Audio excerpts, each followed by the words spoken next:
আসসালামু আলাইকুম। Take house চ্যানেলের অফিস প্রোগ্রাম কোর্সের তৃতীয় এপিসোডে আপনাকে স্বাগতম। তো আর বেশি কথা বলবো না, চলুন শুরু করে দিই। প্রথমত আমাদের সফটওয়্যারটিকে ওপেন করে নিলাম। বন্ধুরা, গত পর্বে আমরা দেখেছিলাম কপি পেস্ট কাট ফরম্যাট পেইন্টার ক্লিপবোর্ড এগুলির কাজ। আজকের পর্বে আমরা দেখার চেষ্টা করব ফন্টের আন্ডারে যে সকল অপশনগুলোর কাজ আছে সবগুলো অপশনের খুঁটিনাটি সকল বিষয়বস্তু সম্পর্কে আমরা একটু আলোচনা করব। তো চলুন শুরু করি। প্রথমত বন্ধুরা, আপনারা দেখতে পাচ্ছেন এখানে ফন্ট নামে একটা অপশন আছে। এই ফন্টের ফন্ট অপশনের কাজ হচ্ছে কোনো লেখার স্টাইলকে পরিবর্তন করা। প্রথমত আমরা কিছু র্যান্ডম টেক্সট নিয়ে আসি। এখন এই লেখাটাতে বর্তমানে ক্যালিব্রি বডি নামক একটা ফন্ট ইউজ করা হয়েছে, কিন্তু আমাদের বায়ার যদি আমাদেরকে বলে যে তুমি এই লেখাটিতে টাইমস নিউ রোমান নামে একটা ফন্ট আছে সেই ফন্ট ইউজ করো, তখন সেই ক্ষেত্রে প্রথমত আমরা লেখাটিকে সিলেক্ট করে নিব, পুরো লেখাটিকে সিলেক্ট করে নিব। সিলেক্ট করার পরে এখানে একটা ক্লিক করব এবং আমরা এখানে লিখতে পারি যে টাইমস নিউ রোমান। দেখতে পাচ্ছেন অলরেডি চলে আসছে। টাইমস নিউ রোমান যখন চলে আসবে তখন ইন্টার প্রেস করবেন কিবোর্ড থেকে, তখন আপনার যে লেখাটা দেখতে পাচ্ছেন এই লেখাটার স্টাইল পরিবর্তন হয়ে গিয়েছে। এছাড়াও বন্ধুরা এখানে আরো অনেকগুলা ফন্ট স্টাইল রয়েছে, আপনারা আপনাদের ইচ্ছা মতো যে কোনো একটি ফন্টের স্টাইল আপনারা ইউজ করতে পারেন। এটাই হচ্ছে ফন্ট, এবং ফন্টের স্টাইল আপনি এটাকে বলতে পারেন। এখন বর্তমানে আমি এই স্টাইলটা রাখলাম, এটাই হচ্ছে ফন্টের স্টাইল। তারপরের যে অপশনটি সেটা হচ্ছে ফন্ট সাইজ। আপনি এখান থেকে আপনার ফন্টগুলোকে কতটুকু বড় করতে চাচ্ছেন, কতটুকু ছোট করতে চাচ্ছেন সেই বিষয়টা মেনটেন করতে পারবেন। এখন আমাদের ফন্টের যে সাইজ সেটি হচ্ছে 11। আমরা যদি এখান থেকে ফন্টের সাইজটিকে বাড়িয়ে নিতে চাই তাহলে সেক্ষেত্রে প্রথমত আপনাদের যে লেখাটাকে আপনারা বড় করতে চাচ্ছেন, ফন্ট সাইজ বেশি করতে চাচ্ছেন, সেই লেখাটিকে সিলেক্ট করে নেবেন। দেন আপনারা এখান থেকে এসে আপনারা যে কোনো একটি ফন্ট আপনাদের যে সংখ্যাটি দরকার সেই সংখ্যাটি এখান থেকে সিলেক্ট করে দিবেন। আমি এখান থেকে 24 সিলেক্ট করে দিলাম। দেখতে পাচ্ছেন আমার এই লেখাটি বড় হয়ে গেল নিচের লেখাগুলোর তুলনায়, কারণ আমার নিচের লেখাগুলোর ফন্ট সাইজ হচ্ছে 11 এবং উপরেগুলো হচ্ছে 24। এখন আপনি যদি কমাতে চান তাহলে সেক্ষেত্রে সেম ভাবে আপনি আবার এটাকে সিলেক্ট করবেন। সিলেক্ট করার পরে আপনি এখান থেকে 24 থেকে আবার 11 করে দিবেন, অথবা আপনি যদি আরো কম চান তাহলে সেক্ষেত্রে আপনি আরো কমিয়ে দিতে পারবেন। এবং আপনি ইচ্ছা করলে এখান থেকে সিলেক্ট না করে আপনি এখানে সরাসরি লিখতেও পারেন। আমরা যেরকম ফন্ট লিখেছিলাম সেম ভাবে আপনি এখানে ফন্ট সাইজ লিখে দিতে পারেন, দিয়ে অ্যাপ্লাই করতে পারেন ইন্টার প্রেস করে। ওকে বন্ধুরা, তারপরে যে অপশনটি দেখতে পাচ্ছেন সেটি হচ্ছে ইনক্রিজ ফন্ট সাইজ। এটাকে গ্রো ফন্টও বলা হয়। এখান থেকে আমরা ফন্ট সাইজ এখান থেকে বাড়িয়েছিলাম একটু আগে, কিন্তু আমরা যদি এখন ইচ্ছে করি আমরা এখান থেকে সিলেক্ট করার পরে আমরা ইনক্রিজ ফন্ট সাইজ নামক যে অপশনটি আছে এই অপশনে প্রেস করার মাধ্যমে আমরা এই ফন্টগুলোকে বড় করতে পারবো। এবং পাশে যেটি দেখতে পাচ্ছেন সেটি হচ্ছে ডিক্রিজ ফন্ট সাইজ, অথবা এটাকে শ্রিঙ্ক ফন্ট বলা হয় 2007 ভার্সনে। এখানে প্রেস করলে আপনার লেখাটি ছোট হতে থাকবে। এটাই হচ্ছে এই দুটি অপশনের কাজ। তারপরে অপশনটি একটু লক্ষ্য করবেন, এই অপশনটি একটু বেশি গুরুত্বপূর্ণ। এটি হচ্ছে চেঞ্জ কেস। এই অপশনটির নাম হচ্ছে চেঞ্জ কেস। আপনি যখন অপশনগুলোর উপরে মাউসের কার্সরটিকে হভার করবেন তখন এখানে ওই অপশনের নামটি চলে আসবে। এখানে আপনারা দেখতে পাচ্ছেন এই অপশনের নাম হচ্ছে চেঞ্জ কেস। এই অপশনের কাজ হচ্ছে, এই অপশনের কাজটি একটু বেশি গুরুত্বপূর্ণ। মনে করেন আপনার বস আপনাকে একটা লেখা দিল, 100 পৃষ্ঠার একটা লেখা দিল, উনি আপনাকে বলে দিল যে সবগুলো লেখার অক্ষর তুমি ছোট হাতের লিখবা। তো এখন আপনি সবগুলো লেখা যখন আপনি ছোট হাতের লিখে ফেললেন তখন আপনার বস এসে বলল যে না, ছোট হাতে লিখলে হবে না, আমি তোমাকে ভুল করে বলেছিলাম, তুমি সবগুলো অক্ষর বড় হাতে লিখবা, সবগুলো ক্যাপিটাল লেটার হতে হবে, স্মল লেটার হলে হবে না। তাহলে এখন আপনি কি করবেন? আপনি এই সমস্যাটার সমাধান মাত্র একটি ক্লিকের মাধ্যমে করতে পারেন। আপনি প্রথমত লেখাটাকে সিলেক্ট করবেন। সিলেক্ট করার পরে আপনি এখান থেকে চেঞ্জ কেসে চলে আসবেন। এখানে দেখতে পাচ্ছেন 4টি অপশন আছে। এটা হচ্ছে সেন্টেন্স কেস, এবং তারপরে হচ্ছে লোয়ার কেস, তারপরে আপার কেস, তারপরে হচ্ছে ক্যাপিটালাইজ ইচ ওয়ার্ড, এবং দেন একদম শেষে যেটি আছে সেটি হচ্ছে টুগল কেস। বন্ধুরা, সেন্টেন্স কেসের মাধ্যমে শুধুমাত্র প্রথম অক্ষরটি বড় থাকবে এবং তারপরে যতগুলো অক্ষর আছে সবগুলো অক্ষর ছোট থাকবে। এবং তারপর হচ্ছে লোয়ার কেস। লোয়ার কেস দ্বারা আপনি সকল অক্ষরগুলোকে লেখার প্রতিটা ওয়ার্ডকে আপনি ছোট হাতের করে ফেলতে পারবেন। দেখতে পাচ্ছেন আমি এখানে লোয়ার কেস প্রেস করার সাথে সাথে সবগুলো ছোট হাতের হয়ে গেল। এখন আপনি যদি এখান থেকে আপার কেসে ক্লিক করেন তাহলে সবগুলো ছোট হাতের অক্ষর বড় হাতের হয়ে যাবে। দেখতে পাচ্ছেন আমি এখান থেকে আপার কেসে ক্লিক করার সাথে সাথে সবগুলো বড় হাতের হয়ে গেল। এবং তারপরে যে অপশনটি আছে সেটি হচ্ছে ক্যাপিটালাইজ ইচ ওয়ার্ড। এটার মানে হচ্ছে প্রতিটা ওয়ার্ডের প্রথম যে অক্ষরটি আছে সেই অক্ষরটি বড় হাতের হবে আর সবগুলো ছোট হাতের হবে। দেখতে পাচ্ছেন আমি এখানে ক্যাপিটালাইজ ইচ ওয়ার্ডে ক্লিক করলাম। ক্লিক করার সাথে সাথে প্রতিটা ওয়ার্ডের প্রথম যে অক্ষরটি আছে সেই অক্ষরটি বড় হাতের হয়ে গেল এবং বাকিগুলো সবগুলো ছোট হাতের। তারপরে যে অপশনটি আছে সেটি হচ্ছে টুগল কেস। টুগল কেসের কাজ হচ্ছে বন্ধুরা বিপরীত। আমরা বিপরীত বলতে যেটি বুঝি সেটি হচ্ছে যে এখানে মনে করেন আপনার এখানে ভিটা বড় হাতের আছে, বাকিগুলো ছোট হাতের আছে।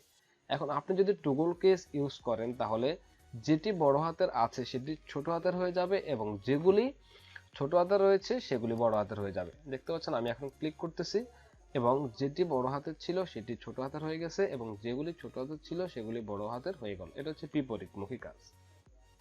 তারপরে যে অপশনটি দেখতে পাচ্ছেন এখান থেকে আমি একটু ফন্ট সাইজটা চেঞ্জ করে নিই, তাহলে আপনারা বুঝতে আপনাদের একটু সুবিধা হবে। আমি এটাকে ক্যালিব্রি বডি করে নিলাম। ওকে, এখানে দেখতে পাচ্ছেন প্রথমত যে অপশনটি আছে এই অপশনের নাম হচ্ছে বোল্ড।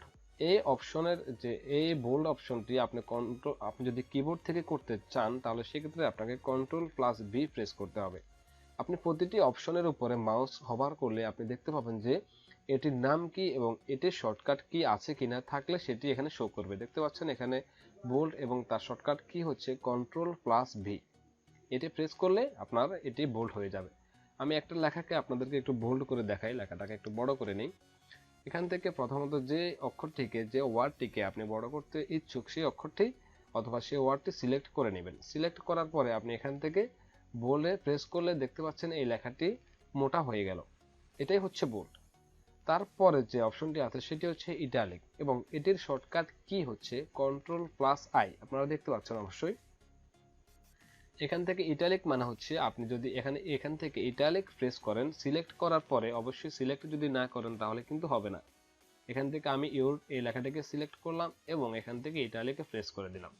দেখতে পাচ্ছেন লেখাটি একটু বাঁকা হয়ে গেল। এটাই হচ্ছে ইটালিক। এবং তারপরে যে অপশনটি আছে সেটি হচ্ছে আন্ডারলাইন। আমি এখান থেকে এটিকে সিলেক্ট করলাম। সিলেক্ট করে আমি চাচ্ছি এটির নিচে একটা আন্ডারলাইন ইউজ করব, একটা দাগ ইউজ করব। এটি একটি গুরুত্বপূর্ণ ওয়ার্ড, তাহলে আমি এখান থেকে আন্ডারলাইনে প্রেস করলে এই লেখাটির নিচে একটি দাগ চলে আসবে। এটি হচ্ছে আন্ডারলাইন। আমি এই লেখাটিকে এই ওয়ার্ডটিকে আন্ডারলাইন করে রাখলাম। আশা করি বুঝতে পেরেছেন। এখন দেখতে পাচ্ছেন আন্ডারলাইনের পাশে ছোট একটি অ্যারো কি রয়েছে।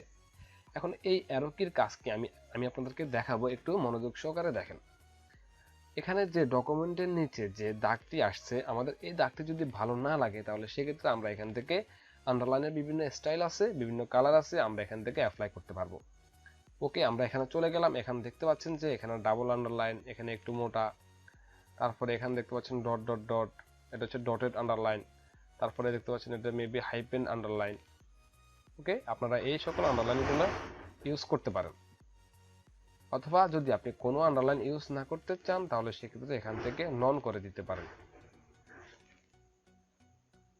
এটাই হচ্ছে আন্ডারলাইনের বিভিন্ন স্টাইল। এবং আপনি যদি আরো আন্ডারলাইন পেতে ইচ্ছুক থাকেন তাহলে সেক্ষেত্রে মোর আন্ডারলাইনে ক্লিক করবেন। মোর আন্ডারলাইনে ক্লিক করার পরে আপনি এখানে আরো অনেকগুলো আন্ডারলাইন পেয়ে যাবেন, আপনি এগুলো ইউজ করতে পারেন।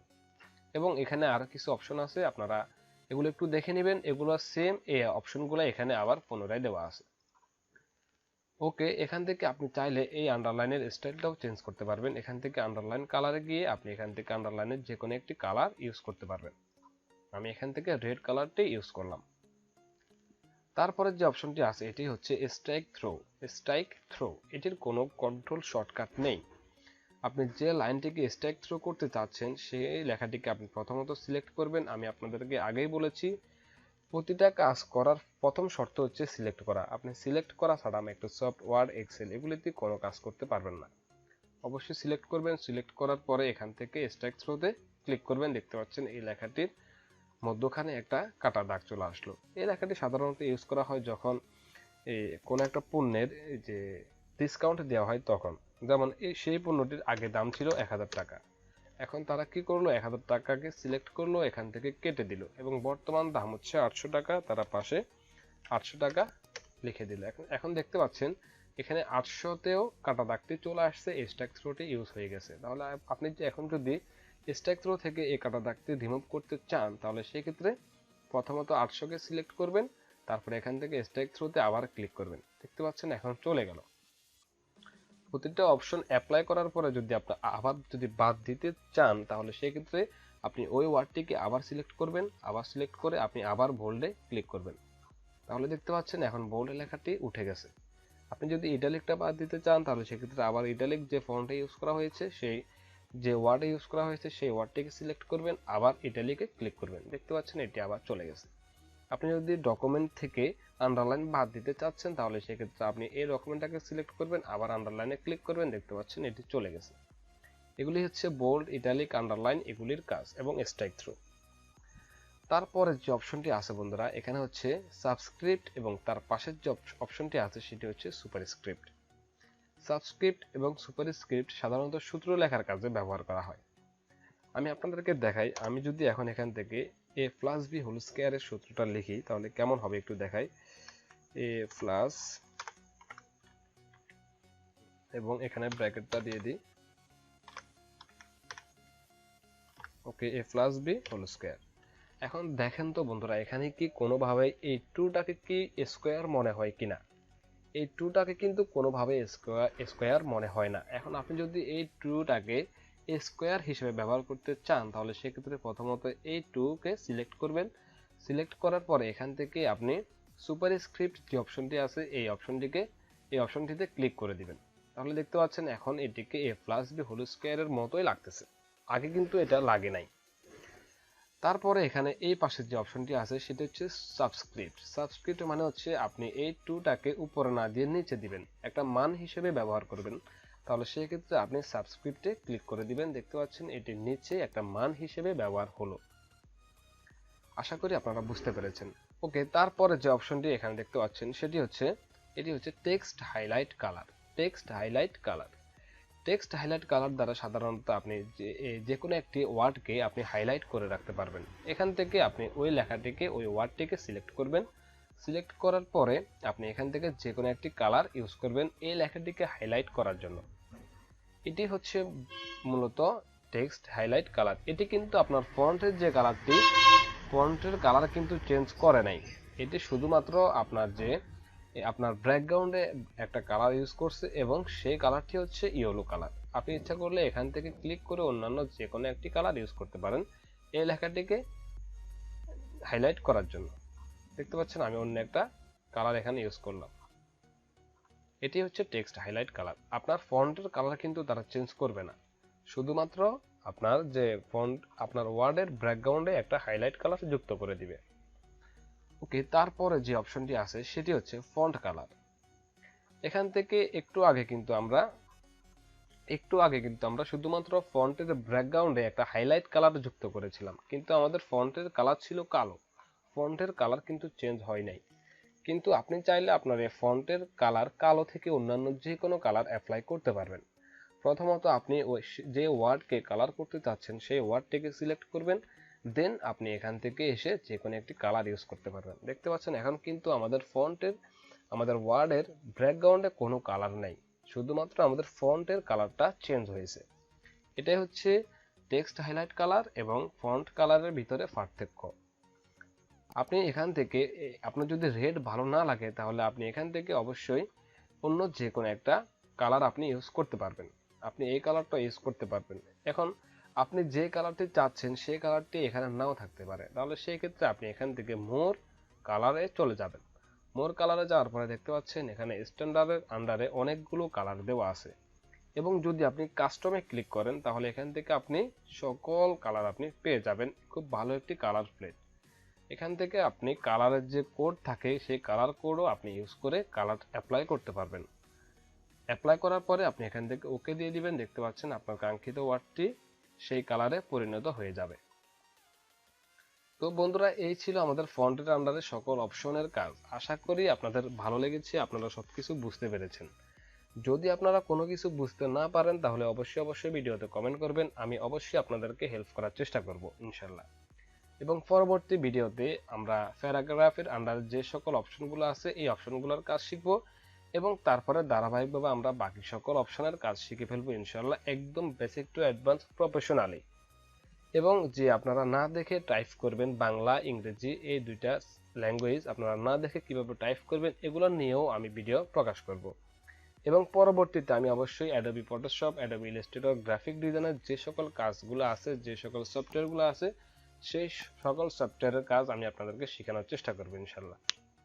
তো বন্ধুরা, এই ছিল আজকের আমাদের মূল ভিডিওটি। যদি ভিডিওটি আপনাদের থেকে ভালো লাগে তাহলে অবশ্যই ভিডিওতে একটি লাইক করবেন এবং আপনাদের মতামত কমেন্টের মাধ্যমে আমাকে জানিয়ে দিবেন এবং ভিডিওটি আপনার বন্ধু বান্ধবের মাঝে শেয়ার করে দিবেন। তো বন্ধুরা, আপনাদেরকে অসংখ্য ধন্যবাদ ভিডিওটি মনোযোগ সহকারে দেখার জন্য। আসসালামু আলাইকুম।